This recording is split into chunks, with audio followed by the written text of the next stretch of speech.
তো এই হলো চুনি নদীর ওপর তৈরি বাঁশের সাঁকো। আজকের ভিডিওতে আমি দেখাবো 262 বছরের পুরনো 9 ফুট উচ্চতার একটি শিবলিঙ্গকে সামনে শিব চতুর্দশীতে কিভাবে সেখানে সহজে যেতে পারবে সে সম্পর্কে রইল আজকের ভিডিও। তো চলো একটু দেরি না করে ভিডিওটা শুরু করা যাক।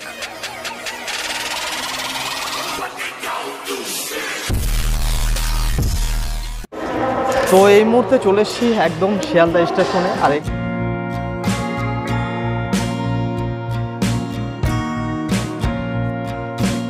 এখান থেকে টিকিট কাটলাম, 25 টাকা করে নিয়েছে গেদে লোকাল। আর যেখানে যাব সেটা হলো মাঝদিয়া স্টেশন।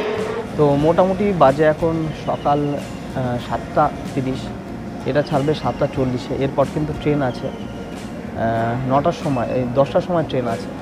তো মোটামুটি ওখানে যেতে গেলে এই ট্রেনটাই বেস্ট বলে আমার মনে হয়। তো এরপরে অনেক ট্রেন আছে, তোমরা গুগলে সার্চ করে দেখতে পারো। আপাতত এই ট্রেনটা উঠবো আর 10 মিনিট পর। তো চলো ট্রেনে যাই, অনেকক্ষণ সফর করতে হবে, ট্রেনে উঠে কথা হচ্ছে।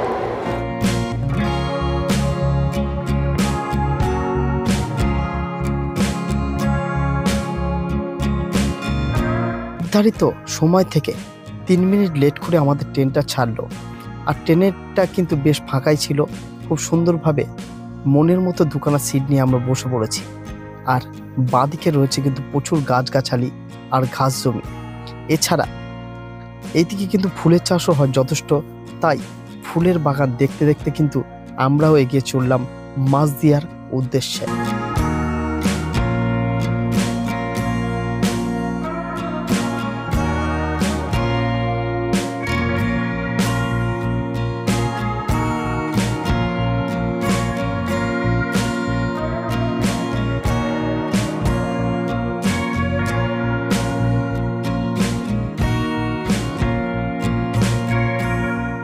প্রায় 2 ঘন্টা 50 মিনিট পর আমরা চলে এসেছি মাঝদিয়া স্টেশনে।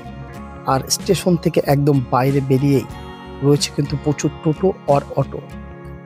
আমরা একখানা অটো ধরে বেরিয়ে পড়লাম কিন্তু এখানকার বিশ্ববিখ্যাত, আর আমরা যার জন্য এসেছি, শিবনিবাসের উদ্দেশ্যে।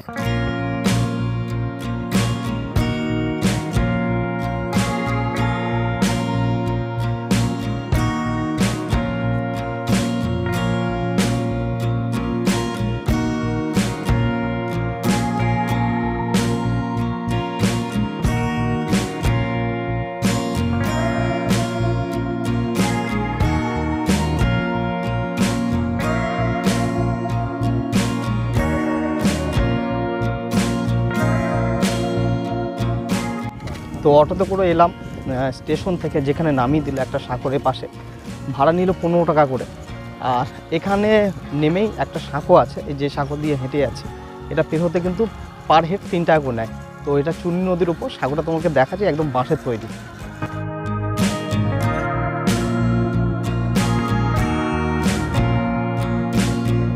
তো এই হলো চুনি নদীর উপর তৈরি বাঁশের সাঁকো।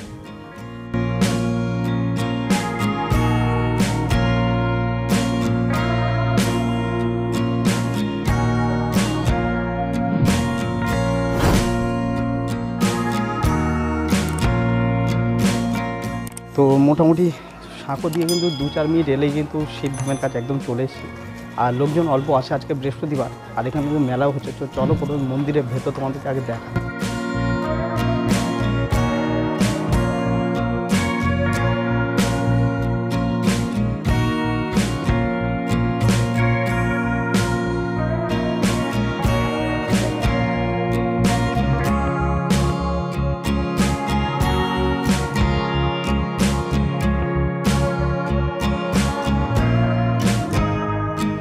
তো এরই মধ্যে আমরা ঢুকে পড়েছি শিবনিবাসের মধ্যে। আর এই বিশাল আকৃতির শিবলিঙ্গটা সত্যি বলতে দেখার মতো। এই শিবলিঙ্গটার উচ্চতা এখন 9 ফুটেরও বেশি। তৎকালীন রাজা কৃষ্ণচন্দ্র এটি কিন্তু প্রতিষ্ঠা করেন আজ থেকে প্রায় 262 বছর আগে।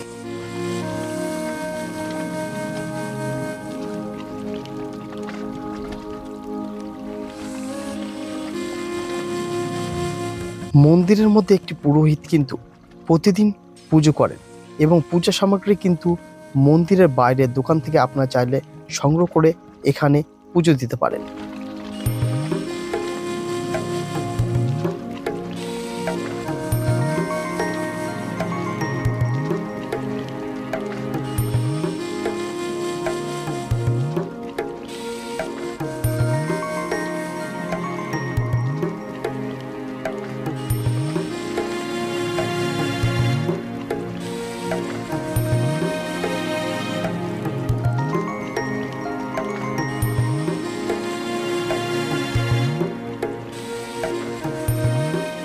শিবনিবাসের এই মন্দিরটিকে বলা হয় কিন্তু বাংলার কাশী, কারণ মনে করা হয় তৎকালীন রাজা কৃষ্ণচন্দ্রকে কাশী বিশ্বনাথের শিব ঠাকুরই কিন্তু স্বপ্ন দেখিয়ে এই শিবলিঙ্গটি প্রতিষ্ঠা করতে বলেন, তাই এটাকে কিন্তু শিবের নামেই রাখা হয় শিবনিবাস।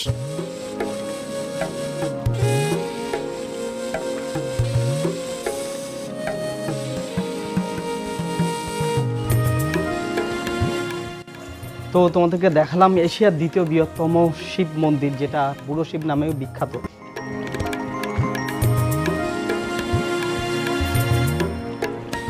তো মোটামুটি এর উচ্চতা কিন্তু 9 ফুটেরও বেশি এখানে যেটা দেখাচ্ছে। আর এখানে এই মুহূর্তে কিন্তু মেলা চলছে, আর মেলাটা চলবে কিন্তু শিবরাত্রি পর্যন্ত। তো মেলাতে কী কী এসে সেগুলো দেখাবো, আর মন্দিরটা আরেকটু ভালো করে দেখাবো, আর মন্দিরে কি আশেপাশে কী কী আছে সেগুলো তোমাদেরকে দেখাবো। তো চলো একবার দেখাই। প্রতি বছর শিব চতুর্দশী উপলক্ষে ভীম একাদশী থেকে শিব চতুর্দশী পর্যন্ত এই এলাকার মাঠে, অর্থাৎ এই মন্দিরটার একদম সামনে যে মাঠ রয়েছে সেখানে কিন্তু 15 দিন ব্যাপী একটা মেলা চলে।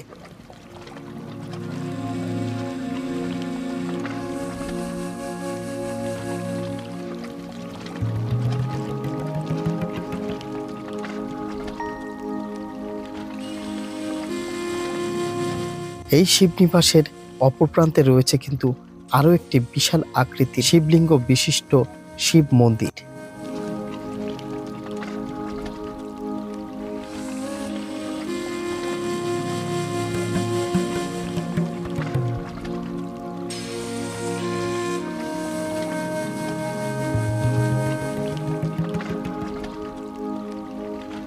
তো এই মুহূর্তে ঢুকে পড়েছি শিবনিবাসের পাশে যে আরেকখানা শিব মন্দির আছে সেই শিব মন্দিরে।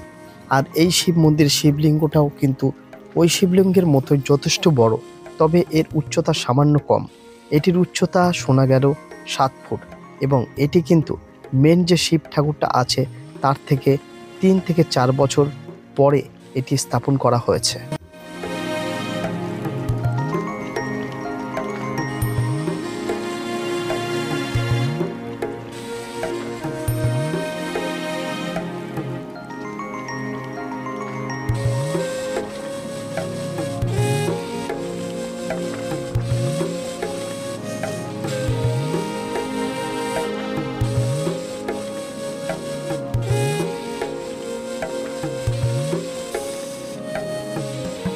শিবনিবাসে এই দুখানা শিব মন্দির ছাড়াও সামনে রয়েছে একটি রাম সীতার মন্দির। যে রাম সীতার মন্দিরে এখন আমরা ঢুকে পড়েছি। উপরে রয়েছে দুখানা সুন্দর ঝাড়বাতি, কিন্তু এই মন্দিরে ভিডিও করার অনুমতি নেই, তাই দেখাতে পারলাম না মূর্তিগুলো।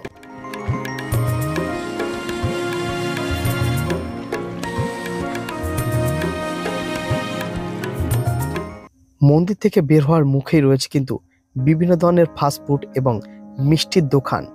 আপনারা চাইলে দুপুরের আহারটা কিন্তু এখান থেকে সেরে নিতে পারেন। তো এই ছিল মাঝদিয়ার অর্থাৎ নদিয়ার শিবনিবাসের পুরো শিবের মন্দিরের বিবরণ। মোটামুটি প্রতিদিনই খোলা থাকে, আর সোমবার আর বৃহস্পতিবার সামান্য একটু ভিড় হয়। তো সামনে কিন্তু রয়েছে শিব চতুর্দশী, আর সেই উপলক্ষে কিন্তু মোটামুটি 15 দিন ধরে মেলা চলছে, আর মেলাটা থাকবে শিব চতুর্দশী পর্যন্ত। তো যদি সেই সময় আসো মেলার সিনটাও উপভোগ করতে পারবে। তো এই ছিল টোটাল ভিডিও। কেমন লাগলো বলো। আর চলেছে কিন্তু সেই বাঁশের সাঁকোর উপর, আর বেশ গ্রাম্য পরিবেশ। অবশ্যই তোমরা আসলে খুব ভালো লাগবে। তো এই ছিল পুরো ভিডিও। কেমন লাগলো অবশ্যই কমেন্টের মাধ্যমে জানাও। ভালো লাগলে একটা লাইক করে দিও, আর যদি এই চ্যানেল নতুন হও অবশ্যই বলবে একটা সাবস্ক্রাইব করে দিতে। মোটামুটি কলকাতা বা তার আশেপাশ থেকে একদিনের কিন্তু খুব সুন্দর একটা ট্যুর, একটা খুব ভালো শিবের মন্দির দর্শনের। এছাড়াও চাইলে কিন্তু তোমরা এখানে থাকতে পারো, রয়েছে থাকার জন্য লজ, এছাড়া হোটেলও রয়েছে। তো চলো দেখা হচ্ছে পরের কোনো ভিডিওতে। ততদিন অবশ্যই ভালো থেকো, সুস্থ থেকো।